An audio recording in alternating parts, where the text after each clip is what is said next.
Assalamualaikum warahmatullahi wabarakatuh. Perkenalkan, saya Salfadila dengan NPM 25081107011000103 dari kelas praktikum basis data C. Pada kesempatan kali ini, saya akan mempresentasikan hasil UTS praktikum basis data yang mencakup pembuatan database, pembuatan tabel, pengisian data, manipulasi data, penggunaan query, dan juga join. Yang pertama ada pembuatan database. Nah, di sini saya membuat database baru sesuai dengan tugas yang diberikan, yaitu menggunakan 2 digit NPM awal dan 2 digit NPM akhir yang digabung dengan nama UTS Lab BD. Database ini berfungsi sebagai tempat utama untuk menyimpan seluruh tabel, relasi, dan data yang digunakan dalam praktikum kita. Tahap ini menjadi sangat penting karena menjadi dasar utama sebelum proses pembuatan tabel dan pengolahan data dilakukan. Yang kedua ada create table.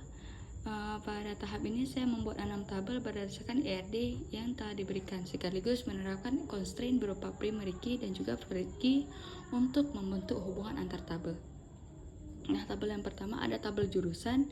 Tabel ini digunakan untuk menyimpan data program studi seperti kode jurusan, nama dan jenjang pendidikan.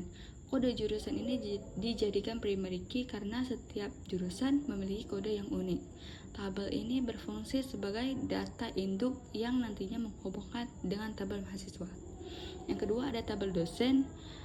Di tabel ini menyimpan data dosen seperti NIP, nama, dan alamat. NIP ini digunakan sebagai primary key karena menjadi identitas unik setiap dosen.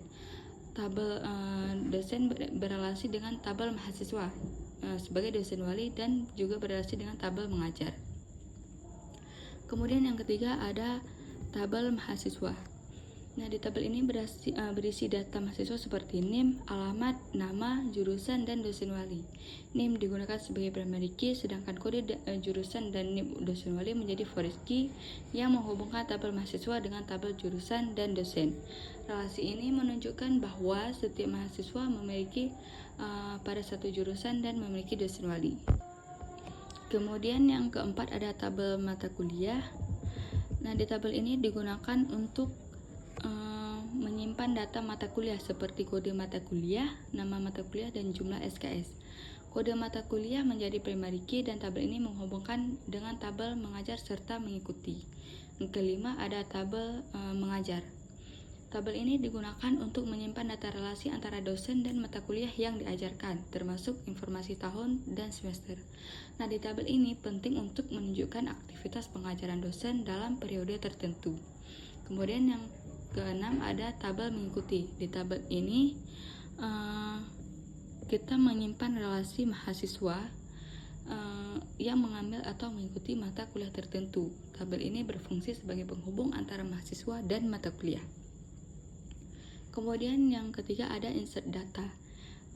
Di sini kita memasukkan data ke masing-masing tabel. Yang pertama ada ada insert jurusan, memasukkan beberapa data jurusan menjadi data dasar yang akan digunakan oleh tabel mahasiswa. Nah, di data ini kita penting karena mahasiswa harus terhubung ke jurusan yang sudah tersedia. Kemudian ada insert dosen, memasukkan beberapa data dosen seperti identitas dan alamat dosen. Data ini digunakan sebagai data induk yang nantinya terhubung ke mahasiswa dan tabel mengajar. Kemudian ada insert mahasiswa. Nah, di data ini kita memasukkan mahasiswa sesuai dengan jurusan dan dosen wali yang sudah tersedia sebelumnya, sehingga relasi foreign key tetap valid. Kemudian ada insert mata kuliah.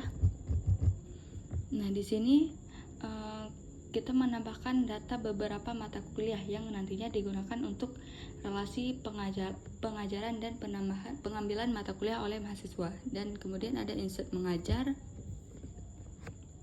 Nah, di sini memasukkan data relasi dosen yang mengajar mata kuliah tertentu beserta informasi semester dan tahun ajaran.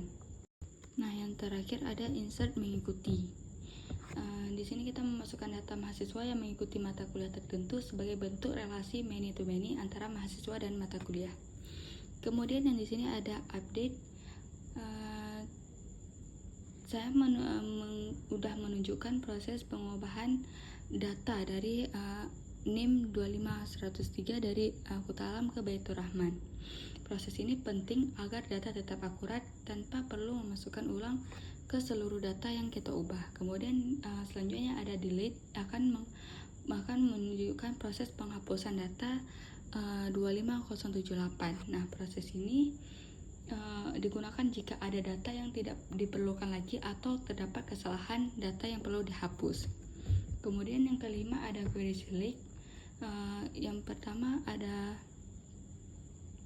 kolom tertentu menampilkan hanya kolom yang dibutuhkan tanpa memanggil seluruh atribut dalam tabel. Kemudian ada select where, menampilkan data berdasarkan kondisi tertentu agar hasil lebih spesifik. Ada select and dan or, menggunakan kombinasi beberapa pencarian untuk memfilter data. Kemudian ada select between, menampilkan data berdasarkan rentang nilai tertentu. Dan yang terakhir ada select like, untuk melakukan pencarian data menggunakan pola karakter tertentu.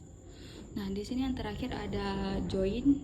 Pada tahap ini saya menggunakan join untuk menggabungkan data yang saling berelasi. Dari proses ini dapat ditampilkan informasi nama mahasiswa, nama dosen, nama mata kuliah, tahun, dan semester dalam satu query. Nah, di join ini digunakan agar data dari beberapa tabel dapat ditampilkan secara terpadu dan lebih informatif. Sekian video presentasi dari saya.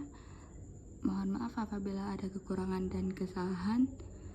Terima kasih. Wassalamualaikum warahmatullahi wabarakatuh.